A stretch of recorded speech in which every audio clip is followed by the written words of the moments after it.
we've got to rock through a couple more, one more telephone if we can. Now, in a couple of weeks' time, 3 women from Great Britain will go out to China for the Women's World Amateur Boxing Championships. Now, they've got to reach, if I'm not mistaken, the semi-finals to qualify for the London Olympics, which will be the first Olympics where women have actually boxed. There's only 3 weights available, which is slightly contentious, slightly controversial, but we've known that for a few years now, and the 3 women we're sending out, well, they've done their business. One of them, Nicola Adams, she's twice reached the final at the World Amateur Championships. In fact, she recently beat the woman that beat her in the final 2 years ago, so she looks nailed on, and not that there's any such thing in amateur boxing as nailed on, because crazy things happen. Anyway, the 3 have gone. There was a real selection dilemma. I call it a good dilemma. It's a good headache.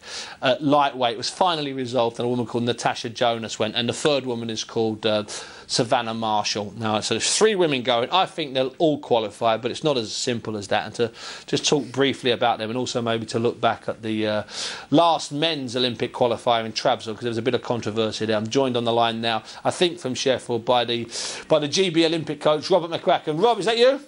Yeah, hi Steve. Yeah, Rob, first of all, I'm going to deal with the women. The 3 are going out. Nicola Adams and Savannah Marshall, as we say, picked themselves. But the lightweight situation, well, that was a headache, wasn't it? A good headache, but a headache. I think it was a headache 9 months ago, Steve, but it was fairly obvious who should be selected when we made the decision. Natasha Jonas has won some good medals in recent tournaments and has just pulled away a little bit from the other 2 girls. Chantal Cameron is a youngster and a real prospect for the future, and obviously Amanda Coulson. But Jonas, you know, was the obvious choice by the time he got to picking the girls. Now, these 3, they've had success before at major events. They know, they know their way. Savannah also got a silver, didn't she? I think a couple of years ago in Barbados, wherever it was. And they've only got to get in theory, I think, to the semi-finals. But at the same time, Rob, everyone's coming out the same starting gate, with the same criteria hanging over their heads. Are you slightly anxious that things could go wrong? It's very difficult. These qualifying events are extremely difficult, as Turkey just showed. Some real stars not qualifying, but in Nicola Adams, you've got a highly experienced, very talented double world silver medalist, beat the world champion recently. Yep. So, we've been very positive about Nicola. Natasha's got a bit of work to do. Katie Taylor and the Russian seem to be, cleaning up at lightweight. But Natasha's made inroads. She's talented. She's doing well. She's got herself right now. So she's got a real good shot at doing it. And Savannah Marshall won a 69-kilo silver medal at the Worlds 2 years ago. Yep. She's now at middleweight. A little bit tougher. Girls are a little bit bigger, but she's doing fine. And there's no doubt about it. If she's given a draw, she can definitely qualify. Yeah, let's hope they all do. Let's hope they go there.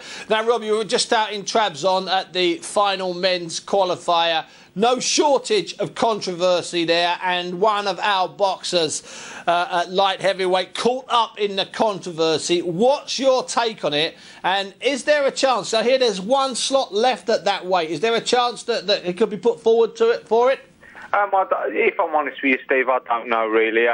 He boxed brilliantly out there, Callum Smith. He boxed 4 times and was a revelation. It was his first tournament at light heavyweight. Yeah. And he was fantastic, and he was unlucky to lose. He boxed great, and most people thought he won clearly. We'll see what happens now, but at the end of the day, the qualifying round, if you didn't get in, then you're going to be hard pressed to go to the Olympic Games. It's very difficult, but we'll see what happens. But Sam Maxwell was fantastic out there, beat Salamov as well, and was unlucky, to lose to a very good Turk in a really close bout, the European champion, and some good performances out there. Go was great, Taylor, etc. So real positive stuff from the GB boxers, and with Callum Smith, real future for him at light heavyweight, great potential. Now, Rob, can I ask you one last question, and thanks for your time tonight. It's not about a GB boxer. I don't know, did you see the early elimination against the Turkish guy of the fabulous young Irishman Joe Ward, who's only 18? Did you see him lose? Because I'm told by pals of mine in Ireland it was one of the worst decisions they'd ever seen. I mean, it was a difficult tournament out there, and Joe Ward's a great talent, and we thought he was very unlucky. He boxed boxed magnificently like Callum Smith. And, you know, you're going to get this at a tournament. You're going to get boxers that are unlucky. It's subjective, the scoring and stuff. But, you know, Smithy and Joe Ward were fantastic out there and unlucky not to qualify for sure. Listen, Robert McCracken, thanks very much. We'll speak to you very soon, Robert McCracken there. Cheers, Steve. Thank you, boss man. Talking about the 7 boxers we have got at the Olympics so far and the 3 women. I'm sure we will get there. I've got